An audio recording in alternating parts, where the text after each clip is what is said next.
Just tell Vanessa, just tell Vanessa.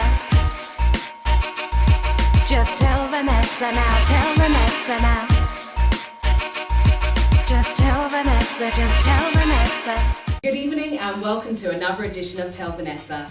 I'm your host Vanessa Cruikshank, and today we have another fun-filled show for you where current affairs meets reality talk. Each and every week we cover an interesting topic or debate, highlight a community issue or business, and then you tell me your dilemmas. Then we finish with some good music. So for the next 30 minutes, sit back, relax and enjoy Tell Vanessa. Just tell Vanessa, just tell Vanessa. Nigel Stewart, director for the Centre of Pan-African Thought, recently wrote an article entitled "Why Caribbeans Struggle to Identify as African." The title in itself is quite controversial. I myself thought we'd moved on from that kind of thinking. I do remember as a child if someone was called African from the Caribbean, they would have been offended, but that was 30 years ago. I know I'm showing my age. But today, when so many people identify as just Black British, whether they're directly from the Caribbean or African, is this really an issue or just a divisive topic? Here to discuss is the author of that article, Nigel Stewart. Hello, Nigel. Good evening. Why did you even think to write an article like this? Oh wow, that's a really, really good question. Many reasons. First of all, you got to understand that the heart of Pan-Africanism is the idea that we unify together. We unify for a common cause. And unity is difficult to achieve if you don't see yourself in the other person. So if you don't identify as African, like many Caribbean people don't, then how can you sit around a table to discuss and resolve issues in Africa for African people? So that's the first thing.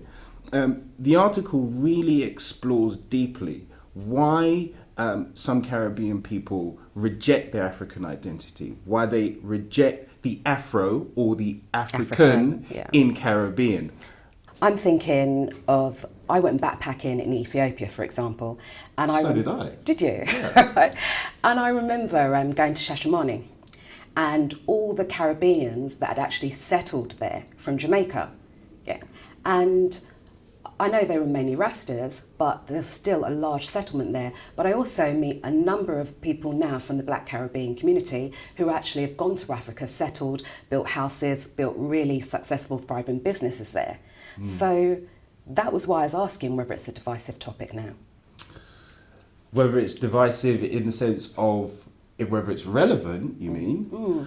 Well, I mean, look, we still have problems here today. We still have issues as Black people. We're still suffering. We're not winning. We have to realise that.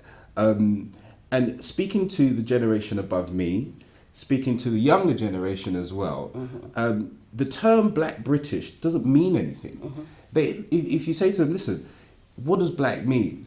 Are you African? A lot of them will say no, even though their parents are born in Africa.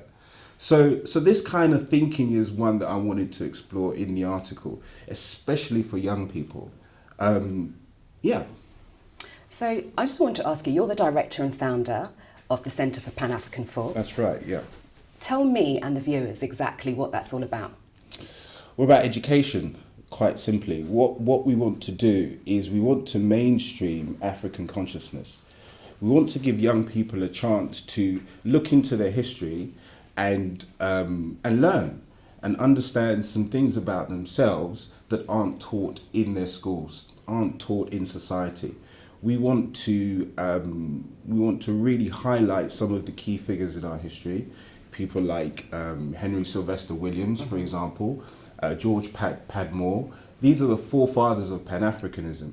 And these are the people that have been trying to solve our problems and bring solutions in our community from the early 20th century, in the 1900s. So let me play devil's advocate, because I know that many people will be thinking, and from many different ethnicities as well as Black people, and they'll be thinking along the lines of, why is a centre for Pan-Africanism needed?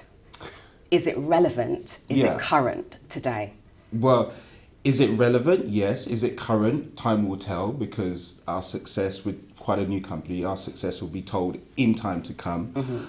But relating that to your travels, I travel a lot, you've travelled a lot. Yeah. Wherever you go, if you don't have a centre, you're lost. You get lost. You can't travel anywhere. Using that as a metaphor and find your way around. So having a centre and relating that to you, being your essence, being your core, the centre of yourself, being Pan-Africanism, that was the philosophy. And that's what we want to do. We want people to come together on this platform to learn and inspire together. And that's where the idea of a centre comes in. And that's not something that we have. I do remember when I was studying for my MBA, and I was doing my dissertation, I was looking for research on black businesses, success or failure. Exactly. And I remember when I was doing the literature review, I couldn't find any articles. Everything was from America. So I couldn't. So I do think that this is a good idea, especially from an academic point of view, that if you're looking for actual articles. So is that why you decided to set up as well? I mean, listen, I was the same. I grew up in a European education system where what we are taught in the textbooks is misinformation almost. You could argue miseducation in some perspectives. Black History Month doesn't really delve into Black history. And for me growing up, I didn't have access to this knowledge.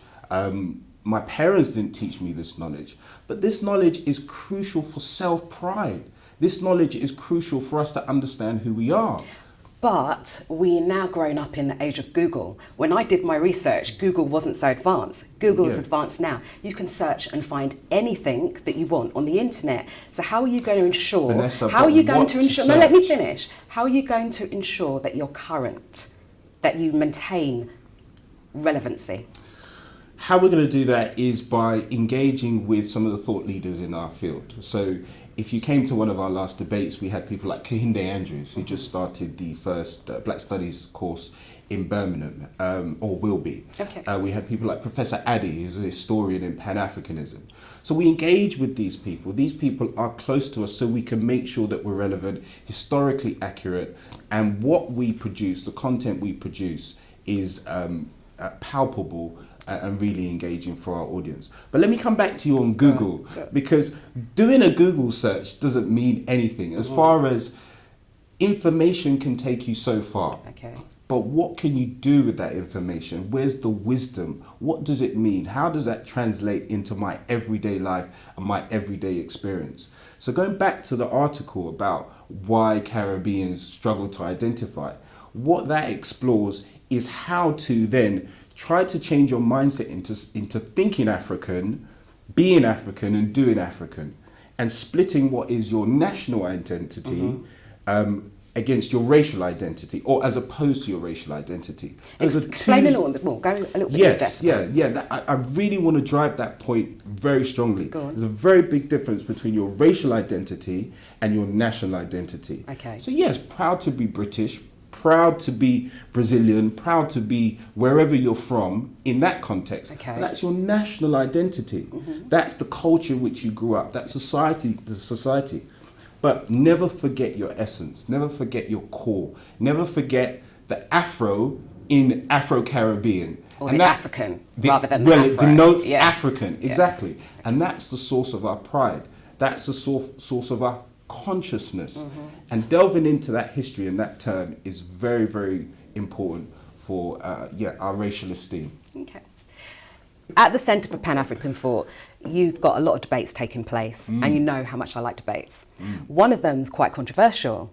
Why is religion relevant to African people? That's the topic, isn't it? Yes. Yeah, and especially when in the African Caribbean community, membership in the church is growing and growing and growing. Why Correction, is it though? I think the recent studies have shown it's declining actually.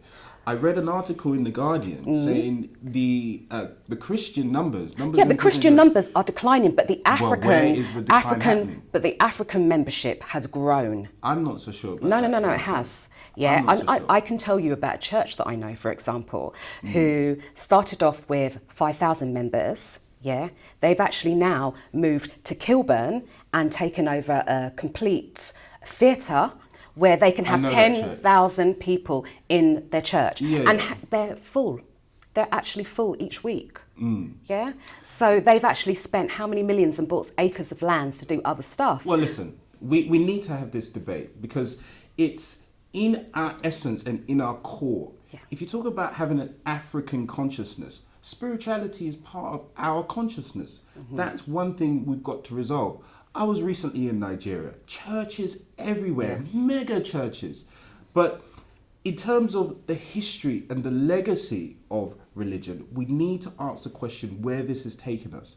Because I know people who have been Christians for 10, 20, 30 years, still with the same struggles.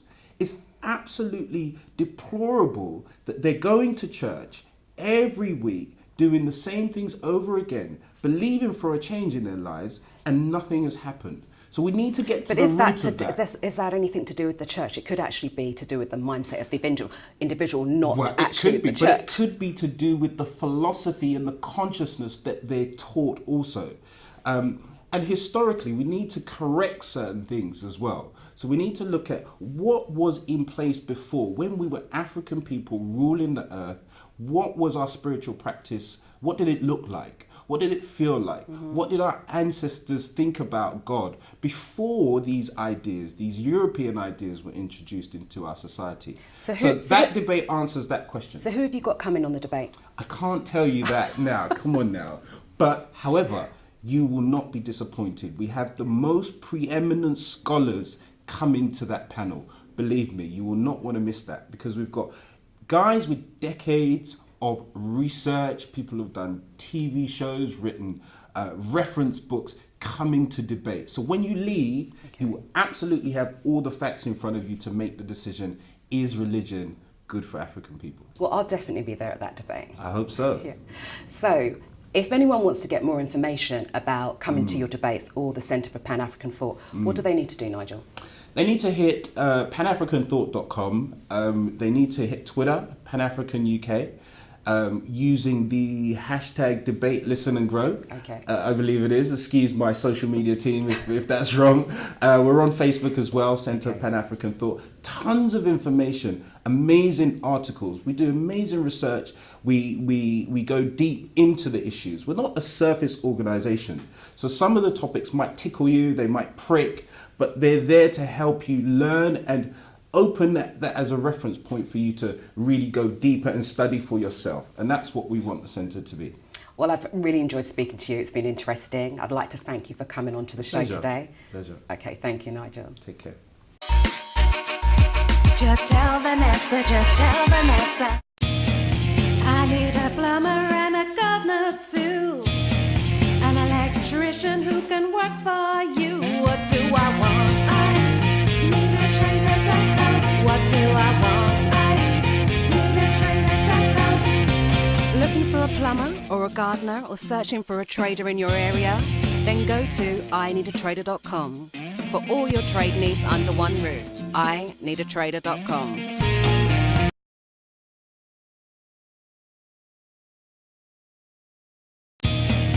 I need a plumber and a gardener too. An electrician who can work for you. What do I want? I need a trader.com. What do I want? I need a trader.com. Looking for a plumber or a gardener or searching for a trader in your area? Then go to ineedatrader.com. For all your trade needs under one roof. ineedatrader.com.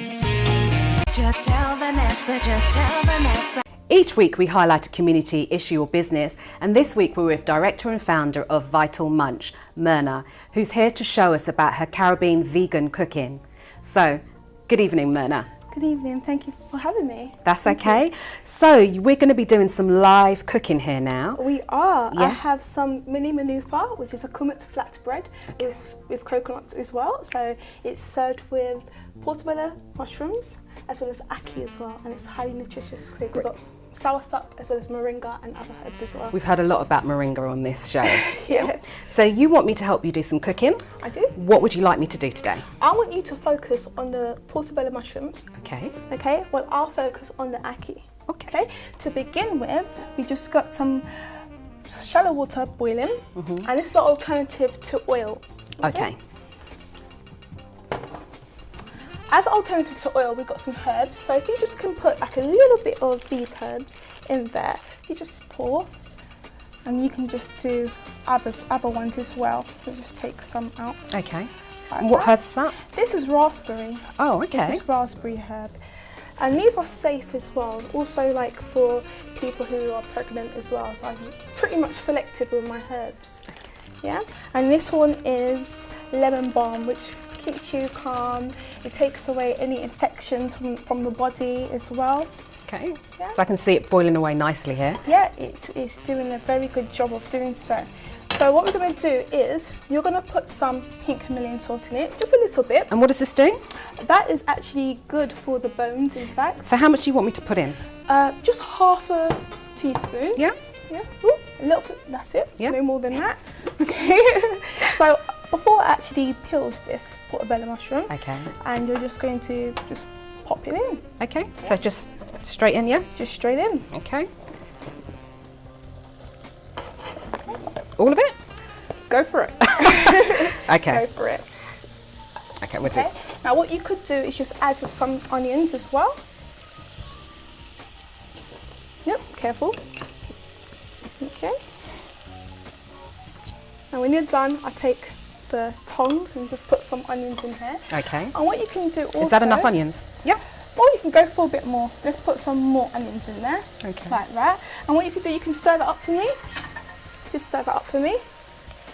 And if it gets a little bit too dry, Yeah. we've got some coconut oil, so you can just pour that in so. Just pour it a tiny bit in there. And what's that coconut oil? Virgin coconut oil. Oh, wow, okay. Yeah. Yeah. Set that in. We can also turn this down if it's a little bit too high. That's it. Perfect. Perfect. Perfect. And also, let's just add in some turmeric as well in there. So you also have a delivery service where We do. you deliver this across London, is it? We do. So we're starting off with next day delivery Okay. for Londoners only. And we have done so, and it's been fantastic. It's been a really good time. You know, people love the food. Even meat, people who eat meat. Yeah. They go, you know, I want to be vegan. So that's been very achievable for. So why did you decide to do this? What made you get into it? Oh, I was so fed up with going to supermarkets and not being able to eat properly during my lunchtime hours. And there's no options for vegans out there, or people who want to eat clean. Yeah. Yeah. So you decided to do vegan Caribbean food? Exactly. Okay. Oh, that's all I know. That's all I know, and I love Caribbean food. Not just Jamaican food, but I love all kinds of different Caribbean foods. So I like to put that into my menu. So everything's turned off now and we're just going to be plating it up. So how do we eat this? Okay, we can eat it with our hands. However, there's quite a lot on the plate, so let's use a knife and fork. All right. Okay, There you after go. you. See, this is a very popular dish. Usually we do a much bigger one, so this is a mini manufa, and it's been very popular during our deliveries. So yeah, let me try. Go through. It's delicious. Thank It's you. really nice. Thank you. You helped. If you want to find out more information about Vital Munch, the information's on the screen. Thank you so much, Myrna. Thank you for having me. Just tell Vanessa, just tell Vanessa. We've got a really good dilemma for you this evening. I'm 39 and I'm desperate for a baby, but my partner of 3 years, who is the best man ever, has only recently announced that he doesn't want to eat kids. And that's because he already has 2 children and he's not involved in their lives because the mum moved abroad just before we met. I feel that he's waited for the last possible moment to tell me this, and I'm beginning to feel resentment. What should I do? I would be concerned anyway about a man that isn't involved in his children's life, regardless of whether they live overseas or not. But in answer to your question, if children are really important to you and he knew about this before the 2 of you got together, you need to decide what your next move is, as resentment in any relationship festers and eventually becomes a volcano. He has got legitimate reasons for not wanting to have children, but he knew about this situation before the 2 of you got together.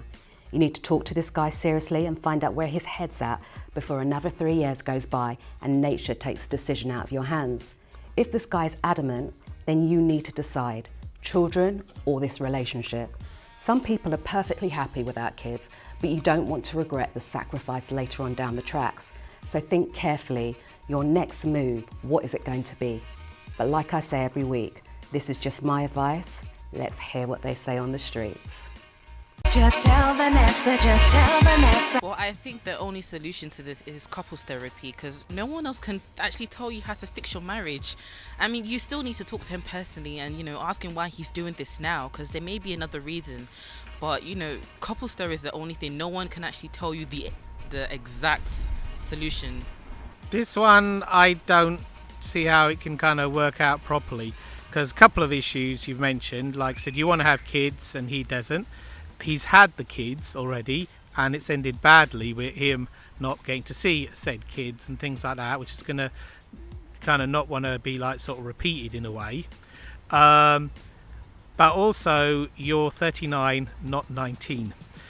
Teenagers can get pregnant at the drop of a hat. In fact, you probably get lots of immaculate conceptions when they're actually at third base.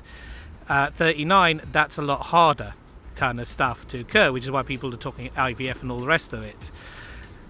Really, this should have been sorted out when you started going out kind of stuff, not kind of just leaving and expecting the guy to want to be the same as you. You need to do a lot of talking over this and trying to suss out really kind of what you want. It might be a case of you need to be with somebody different and he needs to be with somebody different. I would say if he loves you, he will eventually compromise with you. So just wait and see. Stay with him or leave him. Do what you think is best for you. Just tell Vanessa, just tell Vanessa. I hope you take our advice on board. Like I say every week, a problem shared is a problem halved. So if you have a dilemma, email us here at dilemma@tellvanessa.com. We've come to the end of another great show. I'd like to thank all our guests and thank you for sending in your dilemmas. We're going to end the show this evening with another great act. She's brilliant. She's here. Essie. Thank you.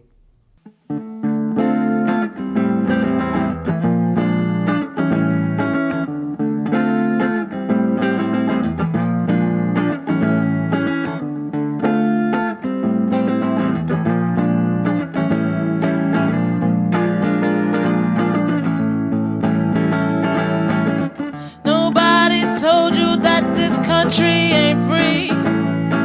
That pigs don't fly and money don't grow on trees. But I would rather believe in a fairy tale.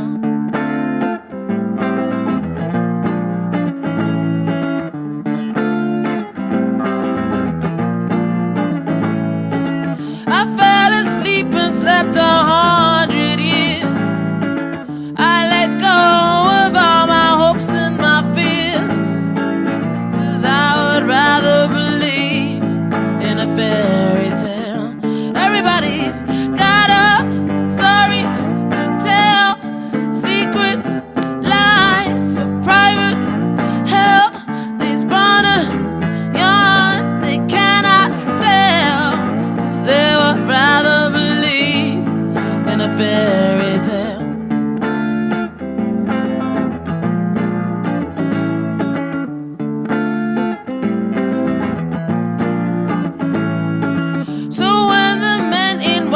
Take me away. They'll have no monsters or no dragons to slay, 'cause they would rather believe in a fairy tale. Everybody's got a story to tell, secret life, a private hell. They spun a yarn they cannot sell, 'cause they would rather believe in a fairy tale.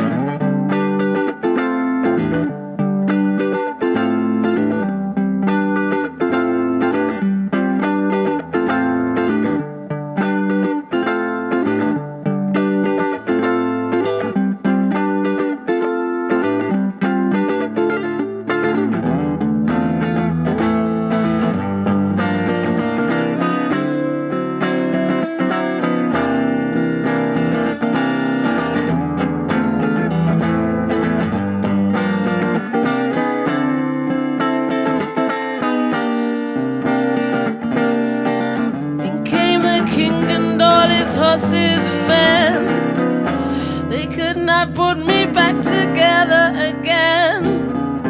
That's when they realized I was not one of them. Fairy tale.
Vanessa now, tell Vanessa now.